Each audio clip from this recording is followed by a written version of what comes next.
जय Hind guys. Now start और next video lecture. अपनी कड़ी को आगे बढ़ाते हैं। इसके पहले हम लोगों ने पॉइंट का जो पोजीशन है किसी गिवन लाइन के रिस्पेक्ट में, इसकी एनालिसिस की थी। अब हम लोग देखेंगे कि अगर टू लाइंस अगर इंटरसेक्ट करती है तो उसके इंटरसेक्शन से जो लाइन जो पास करती है उसको हम लोग फैमिली ऑफ लाइन कहते हैं, passing through the intersection of two lines. इसके बारे में थोड़ी हम लोग एनालिसिस करने जा रहे हैं, क्योंकि ये भी बड़ा टूल्स, ये जो टूल्स है ना, ये जो फार्मूलेशन है कि कैसे हम लोग निकालेंगे family of straight line passing through the intersections of two lines. तो पहले हम इसके बारे में थोड़ा डिस्कस करें, क्या है ये family of lines passing through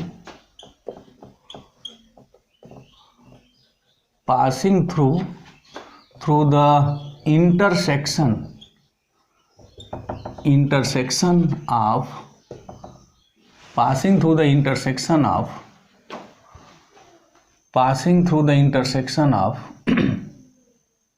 intersection point बात कर लें, intersection point of two lines.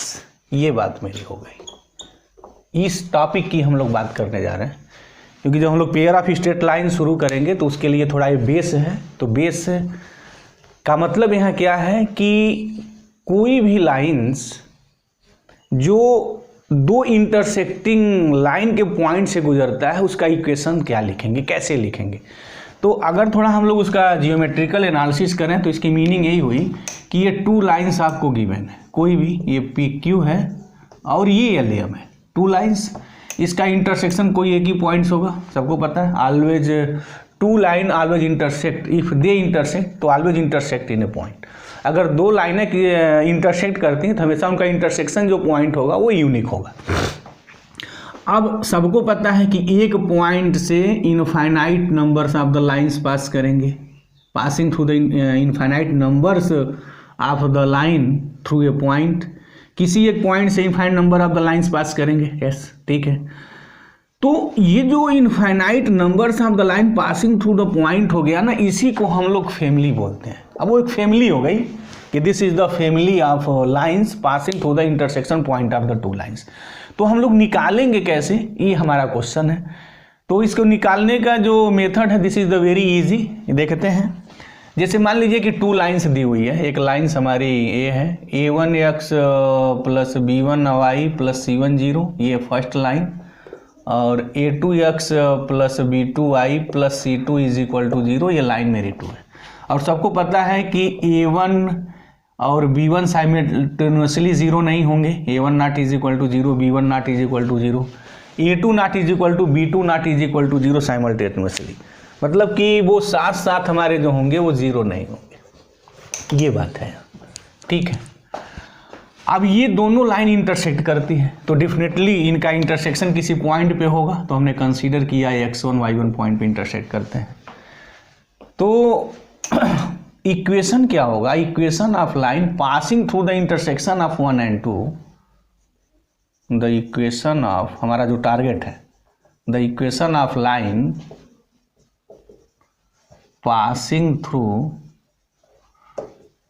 the point of intersection, passing through the equation of line passing through the point of intersection of 1 and 2 is a1x plus b1y plus c1 is equal to 0, a2x plus b2y plus c2 is equal to 0। यहाँ taking K be the constant, a2x plus b2y plus c2 is equal to 0। अगर यहाँ देखा जाए तो इस equations को मैं ऐसे लिख सकता हूँ, x अगर मैं यहाँ कॉमन करूँ तो क्या आएगा, a1 प्लस के a2, this is the x, plus अगर मैं y कॉमन करूं तो b1 प्लस के b2, ये y, प्लस c1 प्लस के c2 इज इक्वल टू 0। तो definitely this equation is of the form ax plus by plus c is equal to 0। अच्छा, simultaneously ये दोनों जीरो नहीं होना चाहिए, ऑलवेज रिप्रेजेंट ए लाइन। और सबको पता है कि every linear equation in x and y always represent a straight line, कि कोई भी जो लीनियर इक्वेशन है x एंड y में हमेशा वो स्ट्रेट लाइन को रिप्रेजेंट करता है। तो ये जो इक्वेशन है लीनियर है एक्स वाई में, तो definitely always represent straight line. हमारा क्वेश्चन ये था कि हमें उस फैमिली ऑफ द लाइन की बात करनी थी जो इन दोनों के इंटरसेक्शन से होके जाएगा, मुझे इसकी बात करनी है। तो चलते हैं यहाँ देख लेते हैं कैसे है यहाँ कि a1x plus b1y plus c1 plus k a2x plus b2y plus c2 is equal to 0। देखते हैं ये वही लाइन है जो इनके दोनों के इंटरसेक्शन से पास करती है या नहीं, कैसे हम लोग जज करेंगे, उस बात को हम कैसे प्रूव करेंगे, वहाँ ये बात मैं करने जा रहा हूँ। ठीक है, अब यहाँ अगर लाइन 1 और लाइन 2 का इंटरसेक्शन पॉइंट x1 y1 है तो मीनिंग क्या हो गई कि x1 y1 अगर मैं यहाँ लिखूँ तो ये 0 हो जाएगा। ठीक, x1 y1 में अगर यहाँ लिखूँ तो वो भी 0 हो जाएगा, ये बात बिल्कुल पक्का है। मीनिंग ये हो गई कि ये x1 y1 ये वैल्यू उठा के मैं यहाँ लिखूँ तो this is equal to 0 and this is equal to 0 for all k belongs to the real number. k की कोई भी वैल्यू लिख दी जाए, आप कोर्स अगर k 0 लिख देंगे तब भी हो जाएगी, तब तो वही मेरी लाइन हो जाएगी, यही लाइन इज इक्वल टू 0। मतलब अगर k इज इक्वल टू मैं यहाँ 0 लिख दूँ तो पहली लाइन हो जाएगी ना। तो इन दोनों लाइन के इंटरसेक्शन से तो लाइन गुजरी रही है। लिसनर यहाँ इस चीज़ को ध्यान दें, हम क्या कहना चाह रहे हैं इस पॉइंट को। अगर यहाँ कोई बिगनर स्टूडेंट कन्फ्यूजन्स में है कि for all k belongs are लिखा है, किसी भी के लिए ये लाइन हमेशा इनके इंटरसेक्शन से ही होकर गुजरेगी। क्यों गुजरेगी? क्योंकि इनका इंटरसेक्शन पॉइंट अगर x1 y1 है तो x1 y1 को ये सेटिस्फाई करेगा, ये 0 हो जाएगा। ये x1 y1 अगर लिखेंगे तो ये भी 0 हो जाएगा, और k की कोई भी वैल्यू अगर आप लिखेंगे तो k into 0 definitely is equal to 0। तो 0 प्लस 0 इज इक्वल टू 0। क्या मतलब हुआ कि ये जो लाइन है, और लाइन है या नहीं अभी हमने बात की, क्योंकि every linear equation always represent a line. मुझे अब ये बात करनी थी कि ये जो लाइन होगी इनके इंटरसेक्शन से होके जाएगा, मतलब कि इनका जो इंटरसेक्शन जो पॉइंट मिलेगा उस पॉइंट को ये लाइन सेटिस्फाई करेगी। तो है भी बात यहाँ। अच्छा, k इज इक्वल टू 0 लिखने अगर हम लिख दें तो क्या होगा? तो k इज इक्वल टू 0 लिखने पे मान लीजिए a1x वाली मेरी लाइन ये PQ है और दूसरी लाइन मेरी जो है LM है। तो अगर मैं k यहाँ 0 लिख दूँ तो ये लाइन PQ मिल जाएगी, और definitely PQ line passing through that intersection point. तो मुझे तो वही बात करनी थी, उस इक्वेशन ऑफ द लाइन की बात करनी थी जो इसके इंटरसेक्शन से होकर गुजरता है। तो बहरहाल कि ये जो इक्वेशन है डेफिनेटली x1 y1 को जो है सेटिस्फाई करेगा, एक वैल्यू नहीं, फॉर ऑल वैल्यूज आप देखें, क्योंकि कोई भी वैल्यू लिखेंगे उसको सेटिस्फाई करेगा। तो फिर क्या हो गया कि this is the family of the straight line passing through the point of intersection of the line first and the second. अच्छा, अब इसको हम लोग क्वेश्चन कैसे लगाएंगे, कैसे क्वेश्चन आएंगे, थोड़ा उसको डिस्कस कर लें तो ये और ज़्यादा वो बात क्लियर हो जाएगी। क्योंकि मैथमेटिक्स पे जब एप्लीकेशंस पार्ट पे वर्क किया जाता है ना तो फिर वो चीज़ें और क्लियर हो जाती हैं। तो एक हम एग्जांपल पिकअप कर लेते हैं, यहाँ देख लेते हैं। Now taking the example here, हमने यहाँ कोई 2 लाइन्स लिया।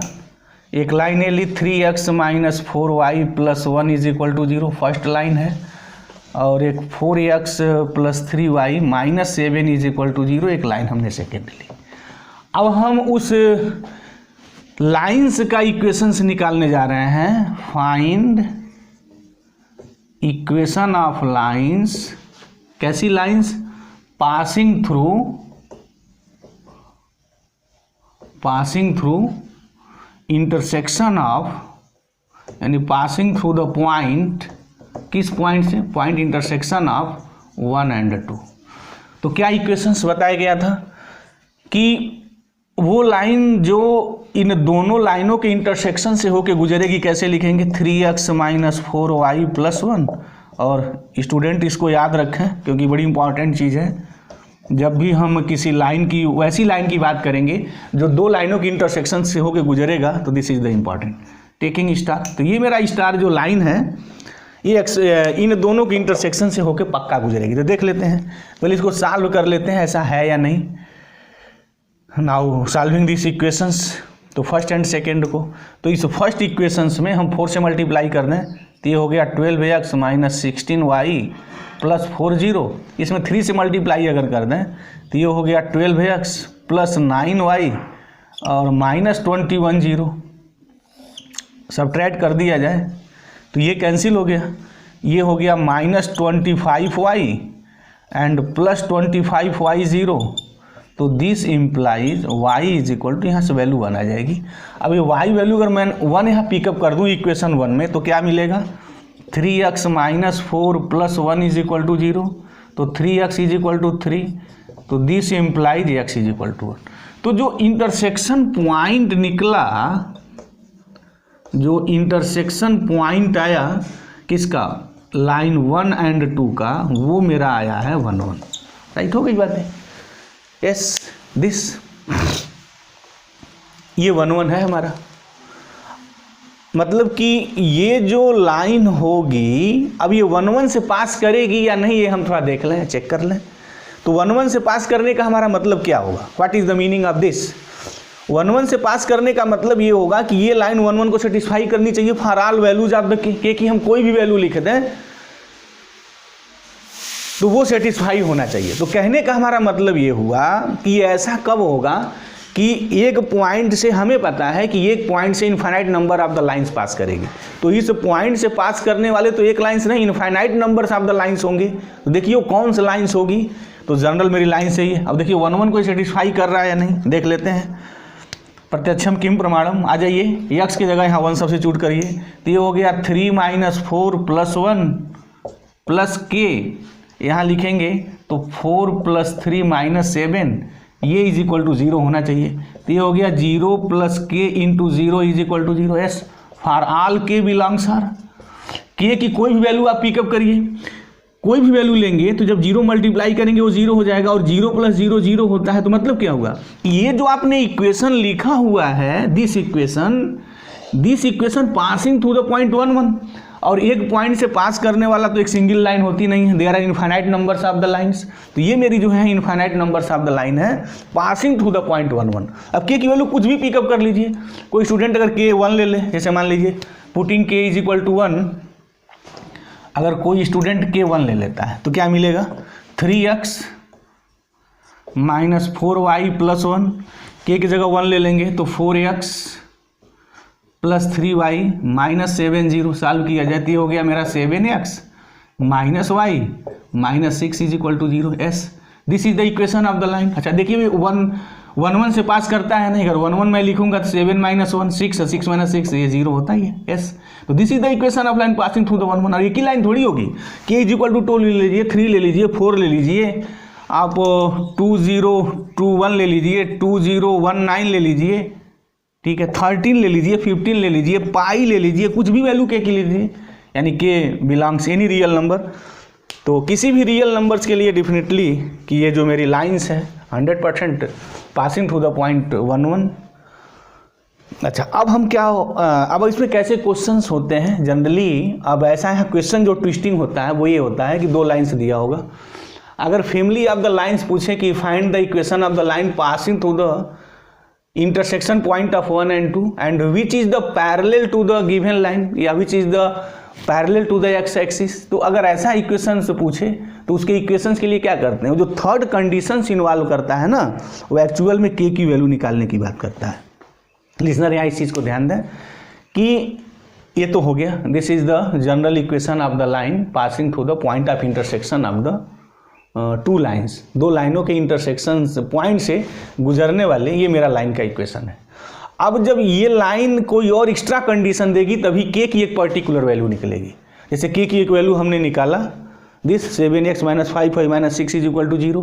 अब हम इस लाइन का इस लाइन से कंपेरिजन कर सकते हैं कि ये लाइन और ये दो लाइन्स दी हुई हैं, ये दोनों कैसी हैं, परपेंडिकुलर हैं, पैरेलल हैं, या कहीं इंटरसेक्ट करती हैं, कुछ भी। तो जो भी होगा, यानी जब भी कहने का हमारा क्या मतलब है, शॉर्टकट में अगर बात करें कि ये तो पक्का हो गया कि अगर 2 लाइन्स गिवन है तो उसके इंटरसेक्शन पॉइंट से there are passing through the infinite numbers of the lines, वो जो हमने के यहाँ लिखा है इनफाइनाइट नंबर लाइन्स पास करेंगे, ठीक है, हो गई बातें। अब के की पर्टिकुलर वैल्यू कैसे फाइंड होगी, मतलब क्या क्वेश्चन बनेंगे, तो उसमें कोई कंडीशंस देगा कि वो parallel to this line, perpendicular to this line, या उसकी स्लोप ये है वैसा है, मतलब कि एक और कंडीशंस देगा ताकि हम के की वैल्यू पर्टिकुलर वैल्यू निकाल सकें। मतलब के की वैल्यू 3 लिखेंगे तो एक लाइन मिलेगी, के 4 लिखेंगे कोई दूसरी लाइन मिलेगी। हम क्या कहना चाह रहे हैं लिसनर, ये बात समझ में आ रही है? हम कहना ये चाह रहे हैं कि ये तो ठीक हो गया, ये तो जो हमने अभी ये लिखा है ये वो लाइन का इक्वेशन है इन दोनों के जो इंटरसेक्शन पॉइंट से गुजरता है। तो लेकिन अब के तो वैल्यू पता नहीं है, तो फिर के वैल्यू पता कैसे करेंगे? एक के वैल्यू पता करने के लिए कोई अन्य कंडीशन एक गिवन होगी। हमारे कहने का मतलब है जब भी ऐसा क्वेश्चंस बनेगा तभी के की वैल्यू निकलेगी, अदरवाइज जनरल हम लोग ऐसे ही लिखते हैं। तो मुझे उम्मीद है कि ये जो हमारा कंसेप्ट था कि family of the straight line कैसे निकालेंगे, passing through the intersection of the 2 point, clear हो गया होगा। अब जब भी कोई क्वेश्चंस बनेगा तो ऑलरेडी हम लोग इतने ज़्यादा यहाँ टूल्स डेवलप किए हुए हैं लाइंस पे, वो क्वेश्चन को हम इजी वे में लगा सकते हैं। अब हम लोग आगे इसमें कुछ क्वेश्चन एक आध पिकअप करेंगे, उसके बाद बहुत important next topic pair of the straight line की बात करेंगे कि हम लोग pair of the straight line का कंसेप्ट क्या है। तो thank you very much guys, जय हिंद।